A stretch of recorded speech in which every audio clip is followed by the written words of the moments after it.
Hello, my name's Ephraim Chiza, and I'm working on a project called Government and You.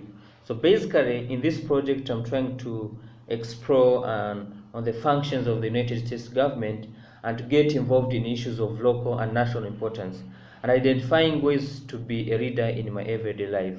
So in this video, I'll be interviewing different people to see how they understand about the matter. And now let's see how and what these people think about the above subject that we're going to talk about. Hi, how are you? Fine, thank you. Okay. Yeah. Do you know your government very well? Yes, I do. You do? Yes. So if I ask you some questions, you'll be able to answer? Yes. Okay, so let's go. I have like 4 questions. You're going to take a few minutes, so it's going to give a brief and short answers to these questions. Okay. So the first question, what are the 3 branches of US government? The 3 branches of the U.S. government, we have the judicial branch, the legislative branch, and the Senate branch. Oh, okay, thank you. How are you doing? I'm fine. Okay. Yes. So I have a couple of questions to ask you. Good. So, what are the 3 branches of government? Okay. So if I remember well, the 3 branches of the U.S. government. So we have the legislative branch, Yes. we have the executive branch, and lastly we have judicial branch. Oh, okay, thank you. So, according to Credit for America 2016, the following are the branches of government. So, so there is one which is called legislative branch, and it is the House of Congress that is made up of houses of Congress, the Senate, and the House of Representatives.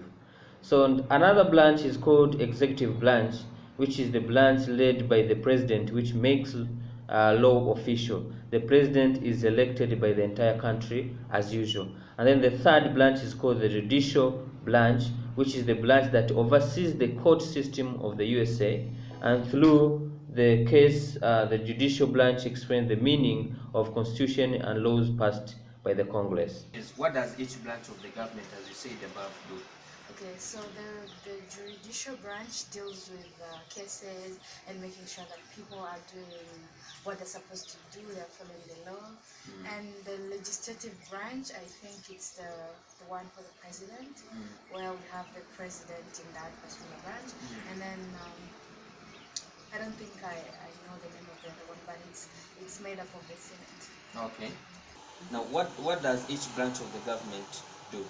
Okay, great. So for legislative branch, I know that this is a branch in which laws are created.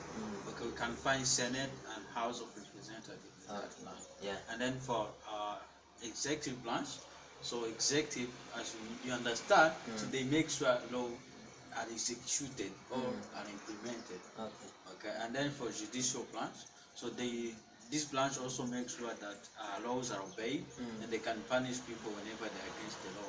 Okay, thank you so much. As we said above, 3 branches, they all have different laws and what they're supposed to do.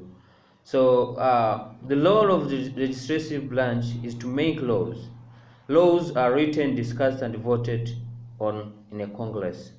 So the law of the executive branch is that the president in the executive branch approves and carries out law passed by the legislative branch. And then the law of judicial branch is to explain the meaning of the Constitution and laws passed by the Congress through court cases.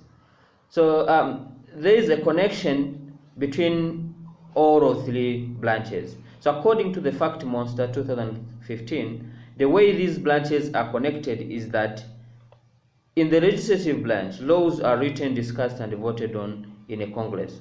After the discussion, the president from the executive branch approves and carries out laws passed by the legislative branch. And finally, through court cases, the judicial branch checks if the laws passed or voted by Congress respects the Constitution of the country, and the Supreme Court in the head of judicial branch.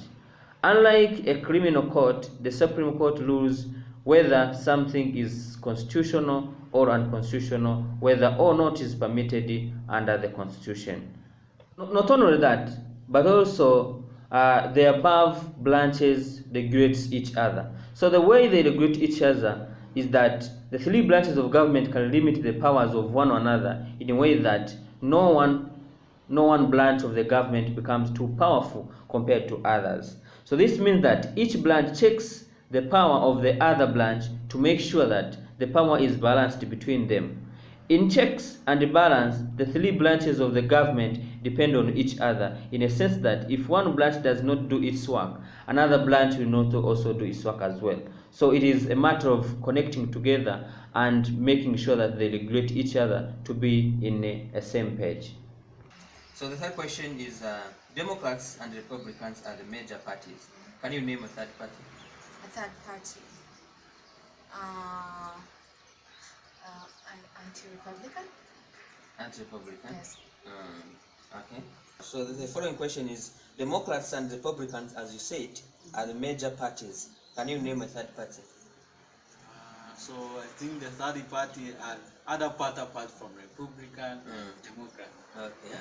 So do you have an idea of those parties? So I read, and there is Green Party. Oh, Green Party. Yeah. Okay. Through that, in the US, there are two major parties, which are Democrats and Republicans. But how did this party come together? So according to Maine 2013, the two-party system started when it was one single party. This party was created, but was called Democratic Republican Party, and it was organized by James Madison and Thomas Jefferson in 179. The purpose of this party was to stand in opposition against the Federalist Party in upcoming election. However, later on, this party divided in two parts, which are Democrats and Republicans. Not only that, there are other parties, which are third parties. Now, the examples of them are Democratic Party, Republican Party, the Libertarian Party, Democratic Republican Party, Federalist Party, Green Party, and the Constitution Party. So, according to Bando's Political Science, 2016, third party usually organize and mobilize according to a single issue or position. So here we are looking on how do these third parties impact the parties on national politics. So these small parties or minor parties, they put pressure on candidates from the major politics parties to address the issues. Even if these parties have no power, they can influence the election by taking votes away from the major party candidate. The last question is, what is the basic process by which a bill becomes a law? Okay, anyone can make a bill. Mm-hmm. Can issue a bill, anyone in the United States. And after that, it has to pass through a group of people who review the bill. I think it's called a committee. And then it goes through the Senate for review and changes and all that stuff. And then there's also, I think, voting, and the president signs the bill to become law. Oh, thank you so much. Thank you. I appreciate it. I have the last question now. What is the basic process by which a bill becomes a law? That's a good question.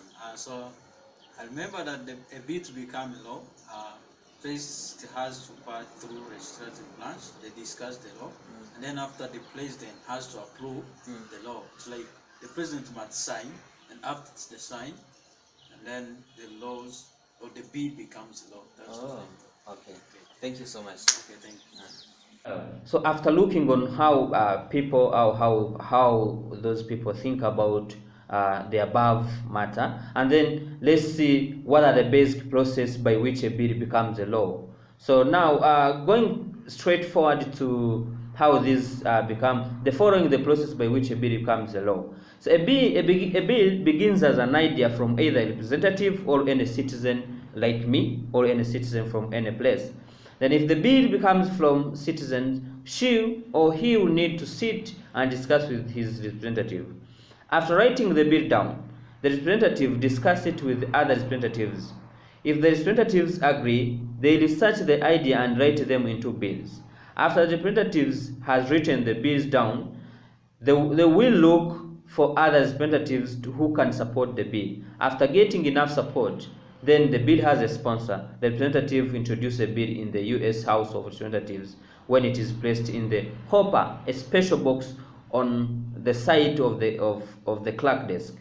After the bill has been introduced in the U.S. House of Representatives, HR reads the bill to all of the representatives, and the Speaker of the House sends the bill to one of the House standing committees.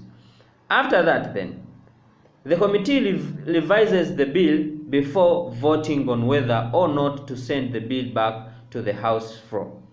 After the committee has approved the bill, it is sent to the House floor ready to be debated by the U.S. House of Representatives. So the representatives again discuss the bill and explain why they agree that the bill is right. Then regarding clerk reads the bill section by section, and representatives recommend changes. After making all possible changes needed to a bill, then the bill is debated and voted on. When the bill gets more yes, which means more representatives votes yes, then the bill has passed in the U.S. House of Representatives and ready to be referred to the Senate. The Senate committee discusses and votes on the bill. If passes again as it was passed before, the bill will be sent to the President. If the bill has no any changes, or the President see that the bill has no any problem, then the President signs and passes the bill, and the bill become a law and ready to be enforced by the government. So thank you so much, and I hope you enjoyed looking or watching this video. So have a good time.